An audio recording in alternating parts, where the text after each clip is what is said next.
Hello everybody, it is Coltrane Z with Boombox Boy 5. And this is part 2 of our Bioshock Infinite series. We just made it to the city. So there's a lot to talk about today. So why don't we just start something off?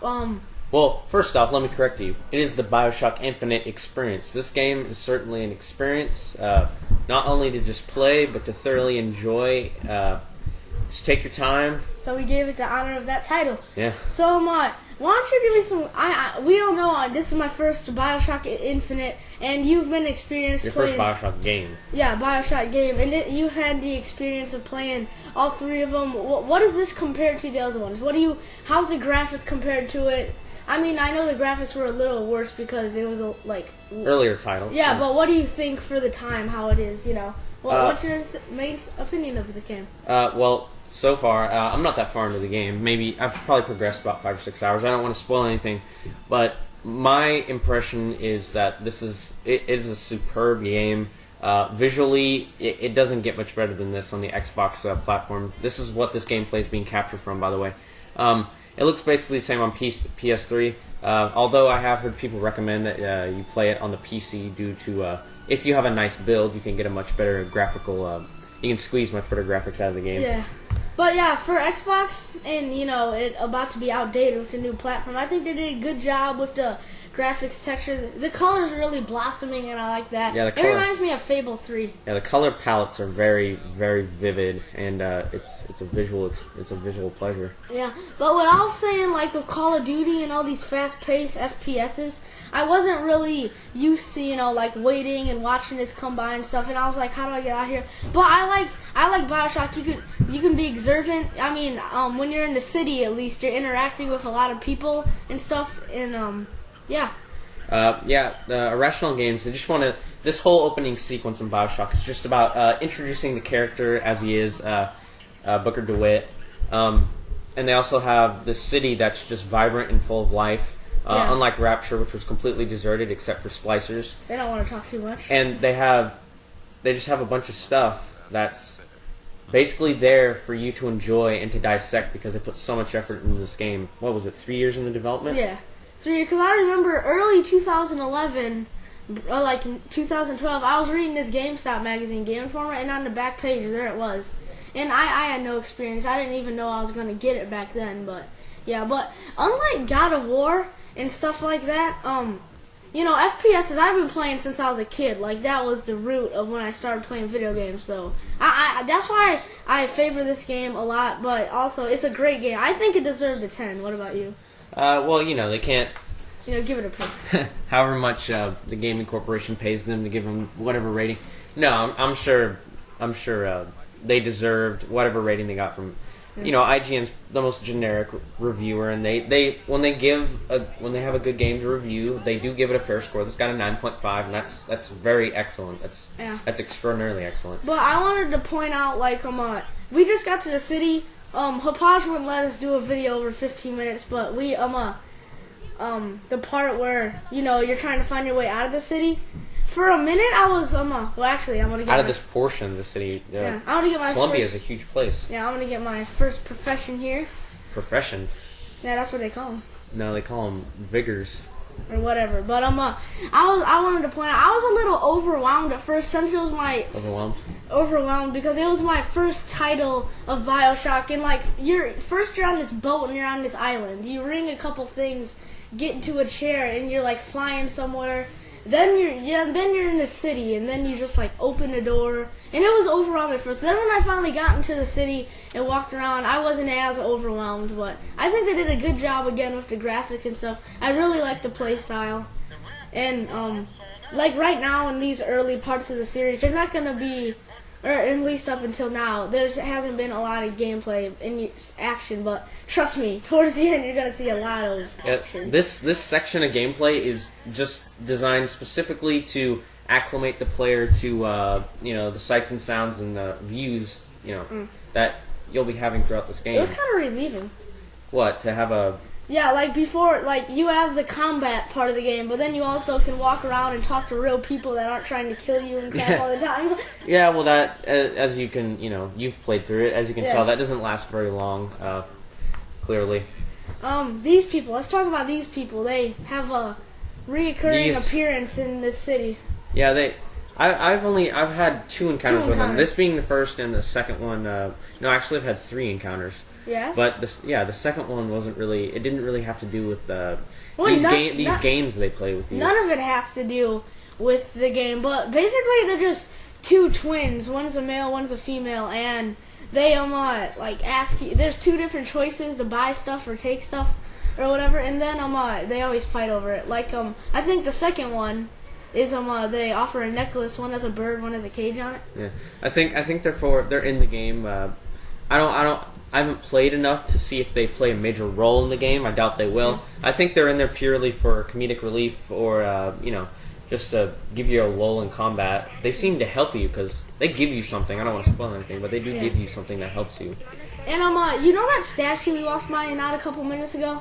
Yeah, that was the first sign where you start knowing about Elizabeth, and basically the objective of you being in the city was to go find the tower, find Elizabeth, and part 4 or 5, that's when we actually find Elizabeth, and then it comes. Oh, well, we don't want to spoil anything major for the points, but if you've seen any gameplay, you know that your objective is to go and find this girl Elizabeth. But we won't give any major gameplay. But then it becomes something more. But yeah, you and me are basically on the same part in the game right now. We're holding up together. Since this video was on IGN, do you think we can talk about where we're at?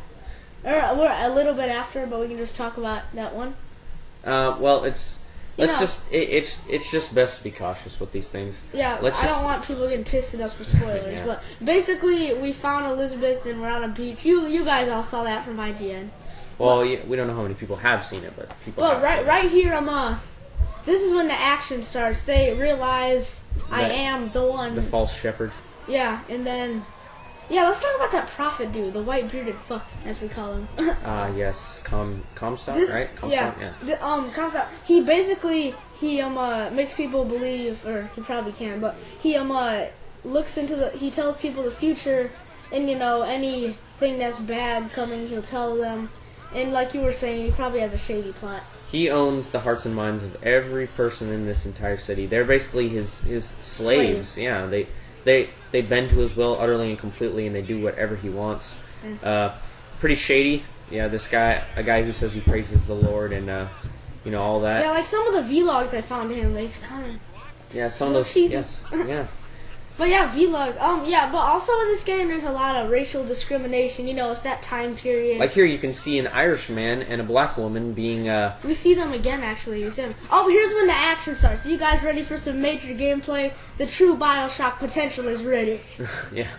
You'll see my yeah. The single most important tool you receive in this game is about to make its debut. My favorite thing in this game so far. Yeah, we won't say it yet. It is. Right about and kill him.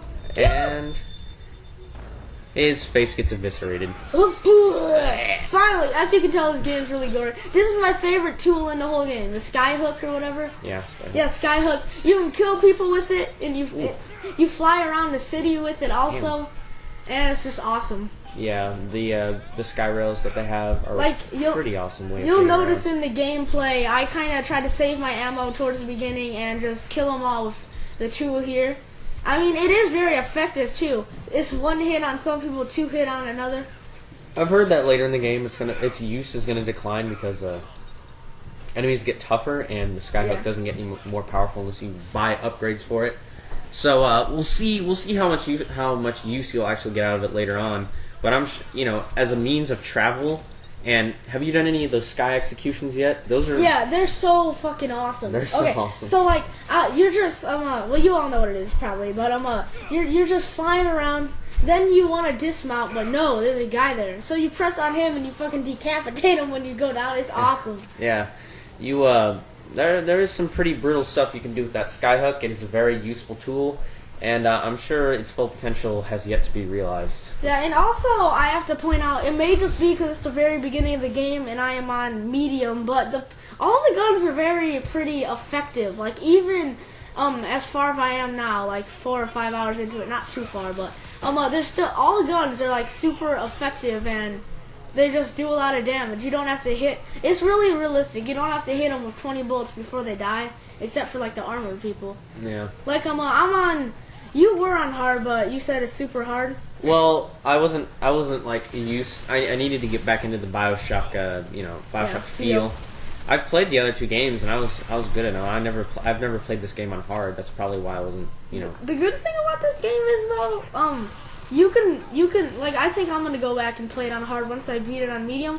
It's a game like you don't have to be super skilled, but you still have to have some sense of what you're doing. But at the same time, you don't have to be like skills mastered. Pro. Yeah, pro. Like me, coming into this game, it's been an enjoyable experience, and I could say I haven't died so many times like God of War that I'm to the point I just don't even want to play it anymore. Yeah, we need to make a montage of your frustration, I almost cried. Frustrated outbursts that you had while trying to beat that game. Yeah, God of War is not the title for me. I was about to cry. Ask Connor. Anyway, well. So I can see you're going, a little trigger happy with this pistol here. Yeah, I wasn't used because I'm not, I wasn't aware that you could zoom in with pressing one of the triggers down. So I'm not, when I was firing from the hip, the sensitivity was kind of moving a little bit. You can adjust it, I'm sure. Yeah. So the possession vigor, let's talk about that for a second. So all the powers that you previously had in the other Bioshocks, for those of you who have played them, they were called plasmids. Here they debut again. They're just called vigors this time. The playstyle in this game is a bit different from Bioshock, being that you can sprint in this game, and there's also... But you're also not underwater, so you have more agility in the first place. Well, you weren't underwater in... The Bioshock games, you weren't underwater. You're in an underwater city. You were under an ocean. Yeah, underwater. Yeah, well, anyway. The mobility in this game has been increased because you have your sprint mode, like I said. But the way that the game is just situated, all the cover and all that, it's just geared more towards an aggressive play style. I'm sure there's opportunities for you to take a stealth route or something like that. I've seen some examples of that. Yeah. Because you get a sniper rifle, I'm pretty sure, later on. But I can basically just blow through it, just charging at guys. Yeah. What's your favorite gun to use? Well, my setup right now is the carbine and the shotgun. I like the carbine a lot. It's good for long-range encounters, but that shotgun, man... It's deadly. Yeah, One hit. It is. At least now. So there you go. There's a dead guy on the ground and another vigor collected. This one being the... Devil Kiss. Yeah, Devil's Kiss. So after you see this extremely painful, and then his hands are so bad. Every time you get a new vigor, they do an animation of your hands getting fucked up. It's a tradition. But yeah, I'm going to let you close it up for this video. Yeah, so guys, that's about it. Thanks for watching. Please like, comment, and subscribe. And stay tuned for the next parts. Yeah. Alright, see ya. Thanks.